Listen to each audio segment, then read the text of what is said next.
కుంకుమ పువ్వు latest promo. Bunty అలాగే ఆశ ఇద్దరు కొండలోయల్లోనికి వెళ్ళాక ఆశ అయితే ఆ కొండ మీద నుండి జారిపోతూ ఉంటుంది. ఇక బంటి అయితే ఆశ అంటూ గట్టిగా పట్టుకుంటాడు. అయినా సరే బంటి చేయి జారిపోయి ఆశ అయితే ఆ లోయల్లోనికి పడిపోతుంది. అది చూసి బంటి అయితే ఒక్కసారిగా షాక్ అవుతాడు. ఆశ ఆశ అంటూ ఆశ దగ్గరికి కిందకి పరిగెత్తుకుంటూ వెళ్ళి తనకి ఊపిరి ఉందా లేదని చూస్తాడు. ఇక తను ప్రాణాలు కోల్పోయేసరికి ఏంటి ఆశ చనిపోయావా అని చెప్పి ఒక్కసారిగా షాక్ అవుతాడు. ఇక బంటి అయితే ఇంటికి వచ్చి ఇంట్లో వాళ్ళందరికీ చెప్పి ఇలా బాధపడుతూ ఏడుస్తూ ఉంటాడు.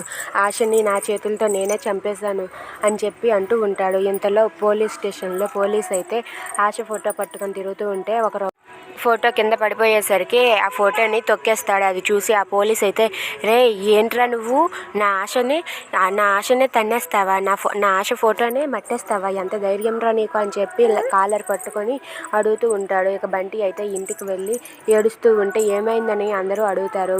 ఆశని నేనే చంపేశాను, నా చేతులారా ఆశ చనిపోయిందని చెప్పి బంటి అంటాడు. ఆ మాటలకి ఇంట్లో వాళ్ళంతా ఒక్కసారిగా షాక్ అవుతారు. అమృత, అరుణ్ అలాగే కావేరి వాళ్ళ ఆయన అంజలి అయితే ఒక్కసారిగా షాక్ అయ్యి ఏంటి నువ్వు చంపడం ఏంటి అంటే అవును నా చేతులారా నేనే విడిచేశాను, అందుకే ఆశ చనిపోయింది, లేకపోతే ఆశ బ్రతికే ఉందని చెప్పి అంటూ ఉంటాడు. ఆ మాటలకైతే కావేరి ఒక్కసారిగా షాక్ అవుతుంది. ఇక అంజలి కూడా ఏంటి ఆశని నువ్వు చంపడం ఏంటి బంటి అన్నా సరే అవును నేనే చంపేశాను అని చెప్పి ఏడుస్తూ ఉంటాడు బంటి. ఆ మాటలకైతే ఇంట్లో వాళ్ళంతా ఒక్కసారిగా షాక్ అవుతారు. మీకు నచ్చినట్లయితే లైక్ చేయండి, షేర్ చేయండి, సబ్స్క్రైబ్ చేసుకోండి. Thanks for watching friends.